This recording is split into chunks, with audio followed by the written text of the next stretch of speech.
माझ्या ठिकाणी जी आपण सगळे जमलेलो आहोत, मंचकावर जी मंडळी बसलेली आहेत,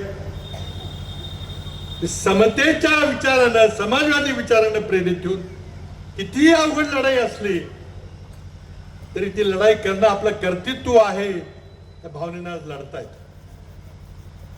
प्रसिद्धी मिळेल, कुठे यश मिळेल, कोणी पाठ थोपटेल याची चिंता करत नाही.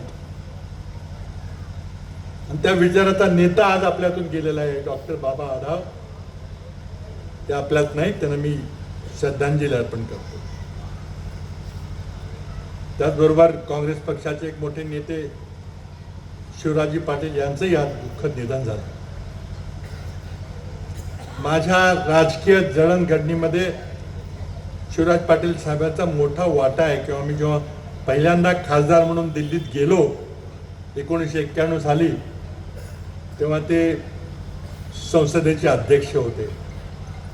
अगदी पहिल्या दिवशी त्यांनी मला आपल्या चेंबरमध्ये बोलावलं आणि संसदेमध्ये कसं काम करायचं त्याचा थोडक्यात धडा दिला, कान पिचक्या दिल्या. उपकार मी त्यांचे कधी विसरणार नाही. अशा वातावरणामध्ये आज जेव्हा इतकी माणसं एका पुस्तक प्रकाशनाच्या कार्यक्रमाला उपस्थित राहतात, पुन्हा थोडंसं आशा निर्माण होते की नाही, सगळं काही संपलेलं नाही, देयर इज स्टील होप. आशा आहे आपण ही लढाई जिंकू शकू. उद्या काय काय घडेल मला माहित नाही. जगात बरंच काही चाललेलं आहे. मध्यंतरी मी एक छोटासा ट्विट केला, खूप गाजला. मी म्हटलं की कदाचित महिनाभरात मराठी माणूस भारताचा पंतप्रधान होईल. कराडला बोललो मी, अनेकांचे फोन आले, विचारले याचा अर्थ काय, कसं काय. कोण म्हटलं की तुम्ही होणार का,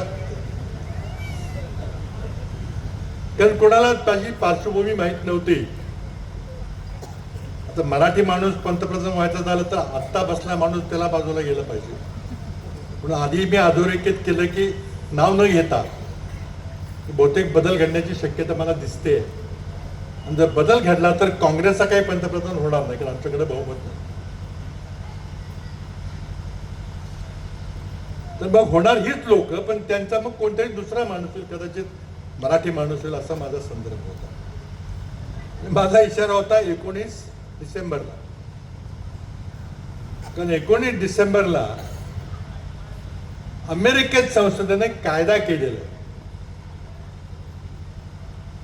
19 नोव्हेंबरला कायद्यावर राष्ट्रपती ट्रम्प साहेबांनी सही केली आणि तो कायदा झाला. ते कायद्यामध्ये असं म्हटलेलं आहे की अमेरिकेत एप्स्टीन नावाचा एक माणूस होता, इस्रायलचा गुप्तहेर होता. त्यानं जो धुमाकूळ घातलेला आहे अमेरिकेमध्ये, त्याचा पर्दाफाश होणार आहे. तो आपल्या विविध प्रासादामध्ये, मोठ्या मोठ्या हिमल्यामध्ये, बंगल्यामध्ये सगळे कॅमेरे ठेवून, व्हिडिओ करून सगळ्या बड्या बड्या मोठ्या लोकांची छायाचित्रण केलेली आहे. ती सगळी छायाचित्रणं, ते सगळे फोटोग्राफ अमेरिकन संसद कायदा करून एका महिन्याच्या आत म्हणजे 19 डिसेंबरला जाहीर करणार आहेत. यात कोणाकोणाचे नाव आहेत, सोशल मीडियावर काही नावं चालू आहेत का नाही मला माहित नाही, पण आजच 75,000 फोटोग्राफ पब्लिश झालेले आहेत. 20,000 ईमेल्स प्रकट झालेले आहेत. त्यामध्ये अमेरिकन संसदेने सांगितले की हा डाउनलोडेबल डेटा पाहिजे, हा सर्च करता आला पाहिजे.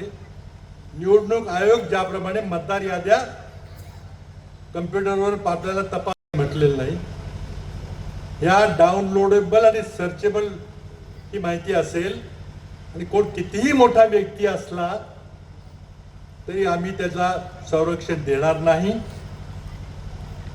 ती सगळी माहिती जाहीर होणार आहे. 19 डिसेंबरला काय होतं मला माहित नाही. उलटसुलट चर्चा चालू आहे, कोणाकोणाची नावं आहेत, काय काय कोणी कोणी काय काय कारनामे केलेले आहेत. आणि त्यामुळं चळवळीचा मुख्य आत्मा आहे की आशा सोडायची नाही, काहीतरी होईल बहुतेक असं आम्ही आशा घेऊन पुढे चाललेलो. झालं तर काहीतरी चांगलं होईल, पण चळवळ मात्र चालू ठेवावी लागेल. कारण एक संक्रामक काळ आहे. आज एक नवीन संस्कृती निर्माण होतीये. IT च्या युगामध्ये दोन्ही नवरा बायको चांगल्या उच्च पगाराची नोकरी घेऊन काम करतायत. वाचन नाही, काही नाही, सोशल मीडियावरून व्हॉट्सॲपवर काहीतरी बघतायत, 5 मिनिटं बघतायत, आपली मतं ठरवतायत, देशात काय चाललंय, कुठे काय चाललंय. काल इंडिगो एअरलाईनमध्ये घोटाळा झाला, कशामुळे झाला? त्याला राहुल गांधी क्रोनी कॅपिटलिझम म्हणतात. त्याचं ज्वलंत उदाहरण कसं समोर आलं? 58 कोटीची राजकीय देणगी देऊन सरकारला कसं आपल्या मुठीत ठेवलं गेलं. 65% मार्केट शेअर असणारी कंपनीने भारतातल्या सगळ्या जनतेला त्राही करून सोडलं, फक्त आपला नफा जास्त व्हावा म्हणून. आणि सरकार निद्रिस्त अवस्थेमध्ये झोपलेलं आहे. त्या काही घेणं नाही आहे. कुणाला किती त्रास झाला, कुणाच्या नोकरीचा इंटरव्ह्यू होता, कुणाच्या घरात दहनक्रिया करायची होती, डेड बॉडी घेऊन माणसं एअरपोर्टवर उभी होती. लाखो माणसांना खायला मिळालं नाही, झोपायला मिळालं नाही, घरी जाता आलं नाही. 5,000चं तिकीट 50,000ला विकलं, काळाबाजार केला तिकिटांचा. सरकारला काही त्याचं घेणं देणं नाही आहे. सरकार चर्चा करते वंदे मातरमची, आणि वंदे मातरमच्या रूपानं जनगण मन हे पुसून टाकायचा प्रयत्न आहे. हे राष्ट्रगीत नकोच, आम्हाला दुसरं पर्यायी राष्ट्रगीत पाहिजे, हा प्रयत्न काल नड्डांनी केला. पण जनगण मन लोकांच्या मनातलं, लोकांच्या हृदयातलं गीत कोणी पुसून टाकू शकणार नाही. म्हणून मानवाच्या पुस्तकाचं नाव या जनगण मन आहे. खरं जनतेच्या मनाच्या भावना, त्यांनी जनतेबरोबर केलेली आंदोलनं, त्या आंदोलनाला यश येईल किंवा येणार नाही, पण जनतेच्या हक्काकरता लढत राहिलं पाहिजे, ही त्यांची प्रेरणा खरोखरीच सर्वसामान्यापर्यंत पोहोचली पाहिजे. पुस्तकाचं भाषांतर करून इतर लोकांना देशात हा लढा, ही जिद्द, याबद्दल माहिती मिळाली पाहिजे. खरं म्हणजे मलाही काही गडबडीमध्ये सर्व पुस्तके वाचता आलं नाही. मी सुस्त चाळलं, प्रस्तावना पाहिली आणि त्यातला संदर्भ लक्षात आला की एका वादळाचे वर्णन आहे. वैचारिक वादळ, न्याय मिळेल याकरता केलेला संघर्ष, कितीही अवघड परिस्थिती असली तरी प्रयत्न करत राहिलं पाहिजे, हे मानवभावाने त्यांच्या जीवनातून दाखवलेलं आहे. 13 वर्ष वयामध्ये इतका भीषण अपघात झाल्यावर माणूस स्वतःच्या पायावर पुन्हा उभा राहू शकेल तर विश्वास बसणार नाही, अशी ही कहाणी आहे. आणि त्यामुळं सरकारने कितीही अन्याय केला तर आपण पुन्हा न्यायाचा लढा जिंकू शकतो, जिंकता आपल्याला येईल, ही त्यातली भावना आहे. म्हणून बाबासाहेब आंबेडकरांच्या समतेच्या विचाराला पुराशी बाळगून ही लढाई लढत राहिलं पाहिजे.